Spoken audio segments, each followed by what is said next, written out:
Merhaba arkadaşlar, yepyeni haberlerle karşınızdayız. Afra Saraçoğlu Mert Ramazan Demir ile ayrılık iddialarına net yanıt verdi. Afra Saraçoğlu Paris Moda Haftası dönüşü Mert Ramazan Demir ile yaşadığı ayrılık iddialarına son noktayı koyarak açıklamalarında bulundu. Ünlü oyuncu Afra Saraçoğlu Paris Moda Haftası'nı döndükten sonra İstanbul Havalimanı'nda gazetecilerin açıklamalarında bulundu.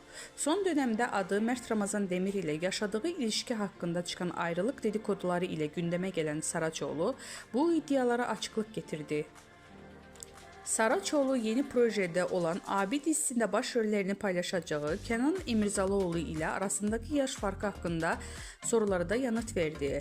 Genç oyuncu yaş farkının ilişkiye engel olmayacağını vurguladı. Demek sevildi ki bu kadar konuşuldu. Yaş farkının bir problem olacağını düşünmüyorum dedi. Gazetecilerin özel hayatı ile ilgili sorularına da açıklık veren Afra Saraçoğlu, Mert Ramazan Demir ile olan ilişkisini sonra erdiğini şu sözlerle doğruladı. Artık bitti gitti. Bu açıklamasıyla ayrılık iddialarına son noktayı koyan